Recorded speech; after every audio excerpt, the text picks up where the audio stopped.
16 Novemba 2021 lujja kulawo nga lujjukira olw'obulumbaganyi bwa bomu obwakolebwa ku bifo ebyenjawulo okuli ekitebe kya poliisi ekye CPS awamu ne ku Parliamentary Avenue. Mu katambi kano omusajja yali yeetisse ekisawo alabibwako ng'asemberera ekitebe kya poliisi kya CPS n'ekyaddirira ku bwatuka okw'amaanyi.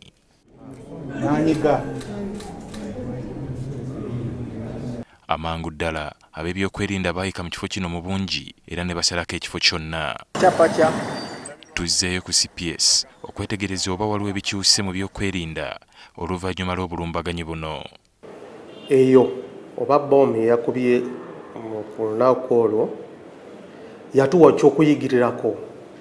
Waliwo ebintu ebimu twabiyize, waliwo ebintu ebimu ne tukola kuki enkyukakyuka ne tugamba tetugenda kusigala ngeri security baddewo. Mu kiseera kino erimu ku kkubo eryolekera CPS lyaggalwa era ng'okuggyako abasirikale n'emmotoka z'ebyokwerinda teryakkirizibwa kuyitawo. Tekyali muntu kutambulira kumpi ne CPS ng'era amakubo agaliraanyewo gonna gaazingibwako mita nga 10 okuva kumpi n'ekitebe. Bomu we yakubira motoka nnyingi zaali zikwatibwa ku misango egy'enjawulo ssaako n'eza accident ezaaleetebwanga ne zikuumibwa wano. Mu kiseera kino okuggyako emmotoka za poliisi teri mmotoka ekuumibwa mu kifo kino. Abamu ku baasinga okukosebwa n'okufa olwa bomu eyakuba CPS baali basirikale abaali ku wankaaki. Bano okuggyako obutebe kwe baali batudde n'ettente ebyaliwo mu kiseera ekyo mpaawo ky'amaanyi kyaliwo okukendeeza ku maanyi singa bomu ebaluka. Wabula mu kiseera kino obusawo bw'omusenyu buteereddwa mu bifo ebyenjawulo okutaasa ku basirikale singa balumbibwa.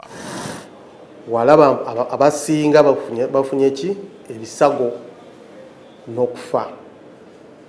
Kati ku luno singa waliwo obuzibu eno omusenyu ejja tuyambako okukola ki okugezaako okuziza amaanyi ga bomu. Wabula wadde nga poliisi egezaako okukola bino byonna wakyalabibwawo obunafu okugeza abantu nga bano okuŋŋaanira kumpi ne CPS awatali ababuuza kye bakolawo. Ekifo ekirala ekyakosebwa bomu ye Parliamentary Avenue. Wano bw'otuukawo okuggyako nga bakugambye nti wabalukirawo bomu mpaawo ky'amaanyi kikyuse naddala mu byokwerinda. Kyokka nga bwe gwali mu kisooka abakuumi ba kampuni z'obwannannyini be bakuuma ekifo kino okusinga. Wadde ng'ekizimbe kino kwe kuli ne ofiisi ya kaliisoliiso wa gavumenti, ebyokwerinda oyinza okugamba nti si byo bye wandisuubidde oluvannyuma lw'obulumbaganyi obwaliwo. Bw'abakolera okumpi n'ekifo kino ng'aba boodabooda batukakasizza nga babeera mu kwekengera buli kiseera oluvannyuma lw'ebyo ebyaliwo. Kubanga kiki kyatukanga ate nga yali ntiisa, effenge gye tukolera wano eno tufuba okukolagana n'abaawo okusobola okuyambagana. Kati twekengera buli muntu ne bw'obeera ggwe nga bw'otambula n'eyo ensawo tusobola okubuuza ssebo gwani oyagala ki. Ebimu ku bifo ebisinze okunyweza ebyokwerinda oluvannyuma lwa bomu ye Paalamenti eriraanye okumpi ne waakubwa ku Parliamentary Avenue. Mu kiseera kino waateekebwawo n'ettente basirikale mwe batuula wabweru okwongera okunyweza ebyokwerinda. Nga bomu tennakuba geeti eno erinaanye National Theatre gyali egimu ku miryango egyakozesebwanga abantu okuyingira Paalamenti we lutuukidde olwaleero nga lw'abakuumi ng'abantu bankizo bokka be bakkirizibwa okuyitawo. Okwetooloola Paalamenti abasirikale ab'enjawulo basiiba balawuna. Okukukula kuno kwolaba kuvudde ku bubi bwa kalooli ezeeyagalira mu kifo kino oluvannyuma lwa pavement abantu kwe balina okutambulira okusibwa. We tutuukidde mu kifo kino ng'ebinyonyi bino bye beeyagalirawo so nga batambuze nga bano balina okwenyigiriza mu luguudo ewayita ebidduka abamu kye bagamba nti kya bulabe.